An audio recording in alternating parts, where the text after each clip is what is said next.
সপ্তাহেরই একটা মাত্র দিন। সবাই এই দিনটাতে পরিবারের সাথে অনেক সুন্দর কিছু সময় কাটাতে পারে। সারা সপ্তাহের ব্যস্ততার পরে মানুষ যেন এই দিনটাতে স্বস্তি খুঁজে পায়। আসসালামু আলাইকুম, কেমন আছেন সবাই? আজ আপনাদের সাথে শেয়ার করব আমাদের শুক্রবারের ঘোরাঘুরির অনেক সুন্দর কিছু মুহূর্ত।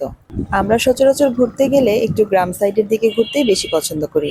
গ্রামের চারপাশ দেখতে অনেক বেশি ভালো লাগে, আর তাছাড়াও এখানে আসলে একটু মানসিক শান্তিও পাওয়া যায়। গ্রামের ফসলের মাঠ, গাছপালা, ছোট ছোট বিল, আর দূরে তাকালে আকাশটাকে এত বেশি সুন্দর লাগে যেটা সামনাসামনি না দেখলে কখনোই বুঝতে পারবেন না। আমরা ঘুরতে গিয়েছিলাম পাবনা সদরের বাইরে মালঞ্চি রোডে। একটা সুন্দর জায়গা দেখে রাস্তার পাশে কিছু সময় দাঁড়ালাম। আমার মেয়েগুলো তো একটা ছাগল পেয়ে খুবই খুশি। ঘাস ছিঁড়ে ছিঁড়ে ছাগলটাকে অনেক সময় ধরে খাওয়ালো। আসলে শহরের পরিবেশে এই জিনিসগুলো খুবই অভাব, তাই আমাদের থেকে বেশি খুশি হয় বাচ্চারা।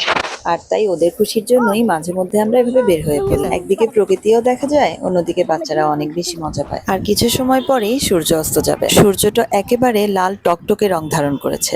আপনাদের সাথে আরেকটা মজার বিষয় শেয়ার করি। একই আকাশের এক পাশে চাঁদ, আরেক পাশে সূর্য। জিনিসটা মজার না? আসলে খালি চোখে যতটা সুন্দর দেখাচ্ছিল, ক্যামেরায় ততটা ক্যাপচার করা সম্ভব না। এরপরে আমরা ওখান থেকে বের হয়ে যাই। এরপরে আমরা চলে যাই পাবনা রেল স্টেশনে। ততক্ষণে কিন্তু সন্ধ্যা হয়ে গেছে, আর এত বেশি গরম পড়েছিল বাচ্চারা আর থাকতে চাইছিল না। তাই আমরা দ্রুত এক প্লেট ফুচকা খেয়ে ওখান থেকে চলে আসি। আর প্রচন্ড গরমের কারণে আমি ফুচকার ক্লিপটা নিতে পারি। গরমে অস্থির হয়ে শেষে আমরা ঠান্ডা ঠান্ডা আইসক্রিম খেয়ে বাসায় চলে আসি।